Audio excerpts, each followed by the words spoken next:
आता या बुलेटिनमध्ये आपण बातम्यांचा वेगवान पद्धतीने आढावा घेऊया सुपरफास्ट 100 मधून।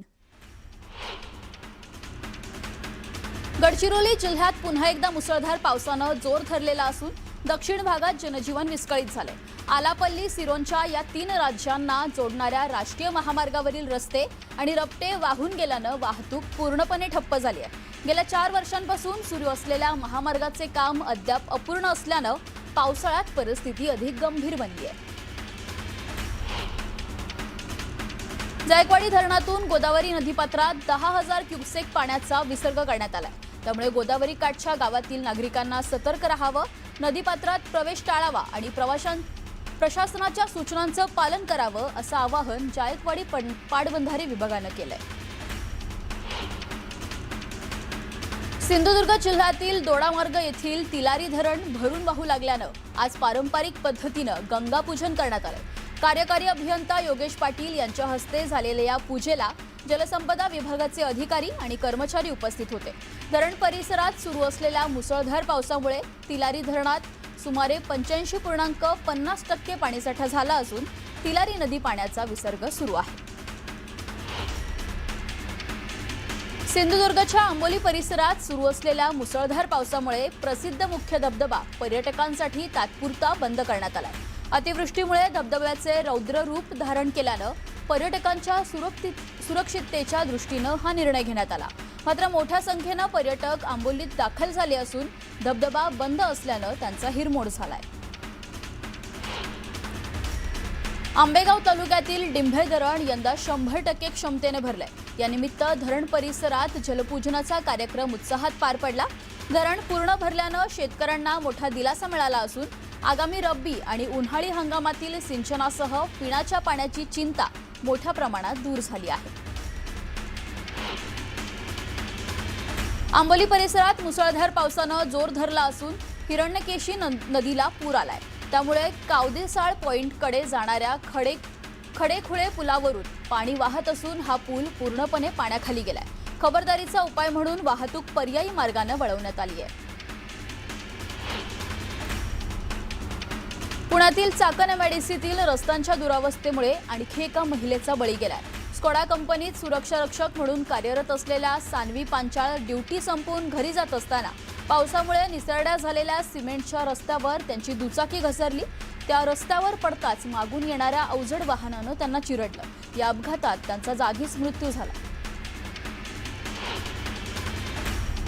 साताऱ्याच्या पाटण तालुक्यात मुसळधार पावसामुळे दिवशी घाटात पुन्हा एकदा दरड कोसळली आहे। गेल्या 15 दिवसातील ही चौथी घटना असून यावेळी चालत्या एसटी बससमोर भला मोठा दगड कोसळल्याने मोठा अनर्थ टळलाय। या घटनेनंतर ढेबेवाडी नवा रस्ता मार्ग वाहतुकीसाठी बंद करण्यात आलेला असून वारंवार दरडी कोसळत असल्याने हा घाट आता अधिक धोकादायक बनला आहे।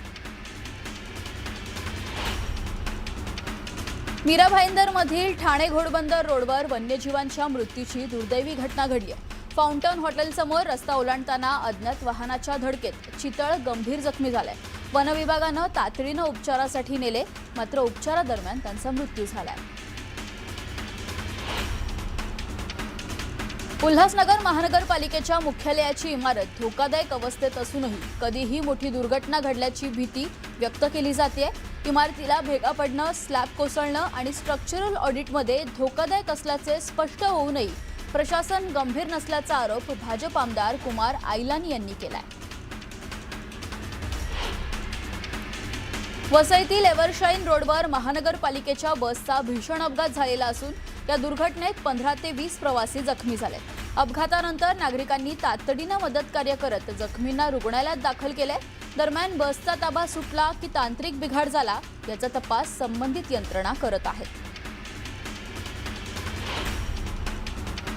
एअर इंडियाच्या फुकेट ते दिल्ली या AI 2379 विमानाला उड्डाणादरम्यान अचानक तीव्र टर्ब्युलन्सचा सामना करावा लागला। काही प्रवासी आणि कर्मचाऱ्यांना किरकोळ दुखापत झाली असली तरी विमानाचे दिल्ली विमानतळावर सुरक्षित लँडिंग करण्यात आले। सर्व प्रवासी सुरक्षित असून जखमींवर वैद्यकीय उपचार करण्यात आले।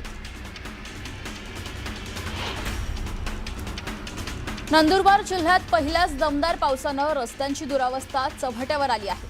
शहरातून जाणाऱ्या राष्ट्रीय महामार्ग क्रमांक 752 वर मोठमोठे खड्डे पडल्यानं वाहन चालकांचे हाल होत आहेत। विशेषतः करण चौफुली परिसरात 1 ते 2 फूट खोल खड्ड्यांमुळे दररोज अपघात घडत असून नागरिकांमध्ये संतापाची लाट आहे। पुण्यातील चाकण MIDC मधील रस्त्यांची दुरावस्था आता जीवघेणी ठरत आहे। मागील एका वर्षात रस्ते अपघातांमध्ये 399 जणांचा मृत्यू झाल्याची धक्कादायक माहिती समोर आली आहे। पावसामुळे खड्ड्यांमध्ये पाणी साचत असल्यानं अपघातांचं प्रमाण वाढलं असून अवजड वाहनांमुळे वाहतूक कोंडीही कायमची झाली आहे। त्यामुळे औद्योगिक वसाहतीतील रस्ते तातडीनं दुरुस्त करून कायमस्वरूपी उपाययोजना करण्याची मागणी केली जाते। वाशिम शहरातील मुख्य रस्त्यांवरील खड्ड्यांमुळे नागरिकांचे हाल होत आहेत। अकोला नाका ते सुंदर वाटिका या प्रमुख महामार्गावर शहरातील अनेक रस्त्यांची दुरवस्था झाली असून खड्ड्यांमुळे वाहतूक धोकादायक बनली आहे। वारंवार तक्रारी करूनही प्रशासन दुर्लक्ष करत असल्याचा आरोप नागरिकांकडून केला जात असून तातडीनं रस्ते दुरुस्तीची मागणी केली जाते। भिवंडीतील नागाव परिसरात रस्त्यांवरील मोठ्या खड्ड्यांमुळे गॅस सिलेंडरची वाहतूक करणारा टेम्पो पलटी झालाय।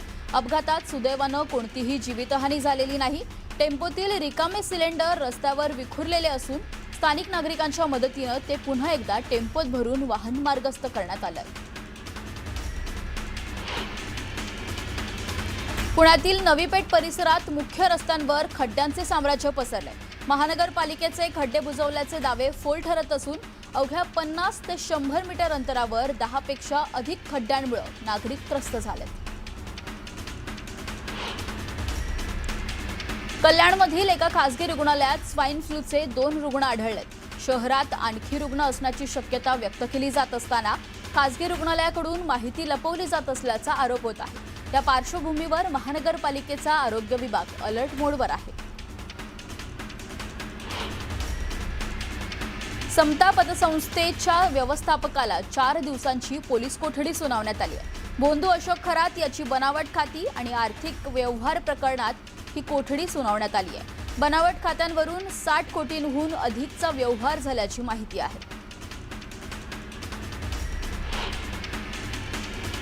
वाशिम जिल्ह्यातील कारंजा शहरात भर रस्त्यात 10 ते 15 जणांच्या टोळक्यानं एका तरुणावर जीवघेणा हल्ला केल्याची घटना घडली आहे।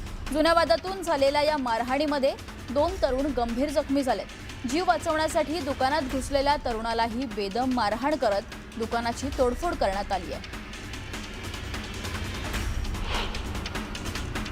छत्रपती संभाजीनगरच्या वाळूस परिसरातील एस क्लब भागात तरुणांच्या 2 गटांमध्ये तुफान हाणामारी झाली आहे। राडाचा व्हिडिओ सोशल मीडियावर व्हायरल झालाय। व्हिडिओमध्ये तरुण बेदम मारहाण करताना दिसत असून परिसरात भीतीचं वातावरण निर्माण झालंय। या हाणामारीमागचं नेमकं कारण अद्यापही अस्पष्ट आहे। परभणी जिल्ह्यातील पालम येथे अल्पवयीन मुलीशी लग्न करून तिला गर्भवती केल्याचा धक्कादायक प्रकार उघडकीस आलाय। प्रसूतीसाठी रुग्णालयात दाखल केल्यानंतर मुलीचे वय अल्पवयीन असल्याचं समोर आलंय। या प्रकरणी पीडितेच्या तक्रारीवरून पती, सासू-सासरे आणि मुलीच्या आई विरोधात गुन्हा दाखल करण्यात आलेला असून पोलिसांनी पतीला अटक केली आहे।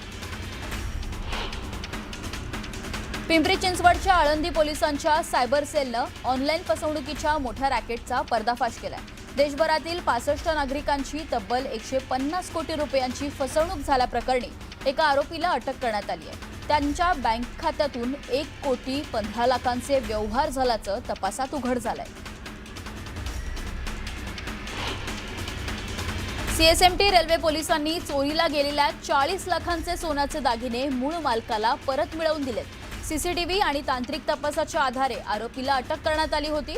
न्यायालयाच्या आदेशानंतर सर्व कायदेशीर प्रक्रिया पूर्ण करून हा मुद्देमाल मालकाच्या ताब्यात देण्यात आलाय।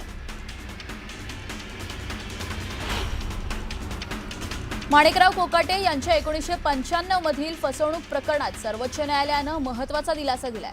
मुख्य उच्च न्यायालयानं त्यांच्या पुनरावलोकन याचिकेवर 6 महिन्यांच्या आत निर्णय घ्यावा असे निर्देश देतानाच अंतिम निर्णय होईपर्यंत कोकाटेंच्या शिक्षेवरील अंतरिम स्थगितीही कायम ठेवण्यात आली आहे। भिवंडी महानगरपालिकेच्या प्लास्टिक पिशव्यांवरील कारवाईत मोठ्या गैरव्यवहाराचे आरोप समोर आले।